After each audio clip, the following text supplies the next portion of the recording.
Es un buen tema, sin duda, para comentarlo con el doctor Carlos Elizondo Mayer Serra, profesor de la Escuela de Gobierno del TEC de Monterrey, colaborador de Uno TV Noticias. Bienvenido, por supuesto, Carlos. Pepe, pues sí es un día ¿Qué complicado. implica esta reforma? Mira, primero hay que tener perspectiva mundial. No hay una sola democracia donde la seguridad pública sea militar. Y en la mayoría de las dictaduras tampoco, porque la seguridad pública en manos de los civiles se administra, se maneja, se educa de una forma distinta que la seguridad nacional en manos de los militares. Los militares pueden decir que les van a enseñar a ser policías, pero llevamos 6 años y no lo han hecho muy bien. Ahí está la prueba, en Culiacán, en muchos otros lugares, no hemos desarrollado una fuerza policíaca. Pero aunque la desarrolláramos, va a tener las características de lo que es un cuerpo militar. Es decir, para empezar, y eso es mucho más preocupante, lo que yo creo que acabamos de visualizar, que esa policía llamada Guardia Nacional va a tener fuero militar. ¿Qué significa esto?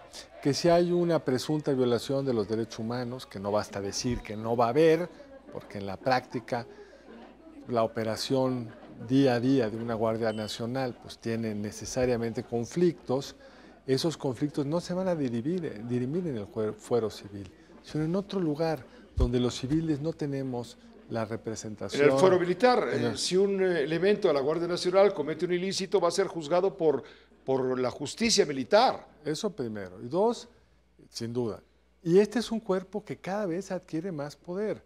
Entonces, ¿quién se va a enfrentar? ¿Qué civil que se siente que violaron sus derechos, que hubo un robo de algo en un cateo? Les va a dar miedo. Es una fuerza con tanto poder y tan opaca que los ciudadanos van a perder margen de maniobra. Ahora, tú me dirías, pero va a servir mucho para el crimen organizado, va a lograr pacificar el país. Bueno, cuando esta guardia se creó, que ya tiene su tiempo, prácticamente 6 años, se prometieron varias cosas, Pepe.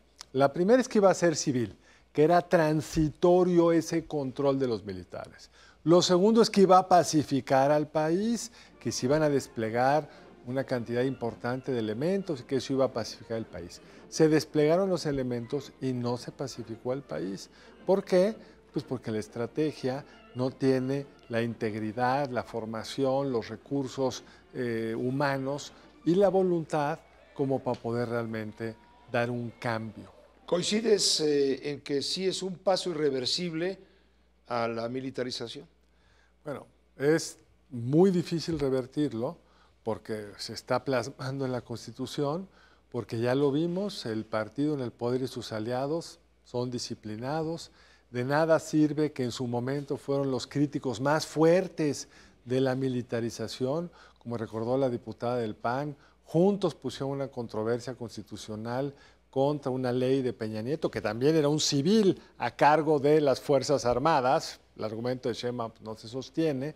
Siempre ha habido un presidente civil y sin embargo acusaban de militarización a esos presidentes civiles. Ese mismo Morena hoy, en algo inédito, yo creo que en la izquierda del mundo, apoya sin rechistar un cambio como este. Con ese poder que va a tener la presidencia de la República a la de ya, superpoder, vamos, sin contrapesos, etcétera, nos estamos aproximando a lo que pudiera ser una dictadura. Dictadura es una palabra muy fuerte, pero ciertamente nos estamos moviendo hacia un régimen autoritario. ¿Qué es un régimen autoritario? Es un régimen sin contrapesos, un régimen donde la palabra de quien encabeza el Ejecutivo, lo estamos viendo ahora, es capaz de sacar una reforma de esta calibre en un tiempo bastante corto. Lo vimos en la reforma del Poder Judicial, otra cosa inédita que a cualquier abogado del mundo que le preguntes sobre cómo va a terminar esa reforma, pues va a acabar mal. Como en su momento cualquier ingeniero del mundo hubiera dicho que cancelar Texcoco y hacer la IFA iba a acabar mal. Como cualquier experto en trenes hubiera dicho que hacer un tren improvisado en Yucatán iba a acabar mal, pero tiene todo el poder, no hay contrapesos y esto se va a ir consolidando en la siguiente administración. Yo espero que haya autocontención del poder, que se maneje con inteligencia, que entiendan, por ejemplo, que lo que resiste apoya, como decía don Jesús Reyes Orales. Imagínate por un segundo si la ministra Peña Nieto, la presidenta de la Corte, Norma Piña, gracias, no sé dónde se confundió el cerebro, la presidenta de la Corte no es firme en declarar inconstitucional la reforma electoral que había propuesto el presidente López Obrador. Supongamos por un momento que sale esa reforma. Claudia Sheinbaum hubiera ganado igual, por un margen amplísimo, pero su triunfo hubiera sido ilegítimo. Gracias a que se compitió con la otra ley, con la ley vigente, a pesar de las inequidades del proceso, tuvo un triunfo legítimo. En la medida que no entiendan que los contrapesos sirven para eso, creo que el riesgo de tener un gobierno eficaz y legítimo se va a ir perdiendo, la posibilidad de que lo tengamos se va a ir perdiendo. Finalmente, Carlos Elizondo, la aprobación de la reforma judicial al Poder Judicial, ahora la reforma de la transición de la Guardia Nacional de pleno, de facto y de jure, a la Secretaría de la Defensa Nacional, está de alguna y que había sido frenado todo esto por la Corte adversaria o contrapesante del Poder Ejecutivo, pues esto demuestra que todo lo que ha ocurrido ha sido una venganza. Yo no sé si es una venganza, Pepe, no estoy necesariamente de acuerdo. Esta era la visión del presidente desde el día 1.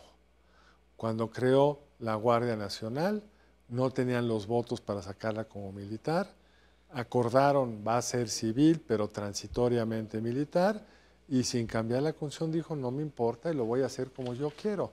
Ahora, sí pone en duda, Pepe, y eso habrá que discutirlo con más calma porque el tiempo se agota, hay un secretario de Seguridad Ciudadana, nombrado, el futuro secretario, Omar García Harfuch, que tuvo una estrategia muy eficiente en la Ciudad de México a partir de una policía civil.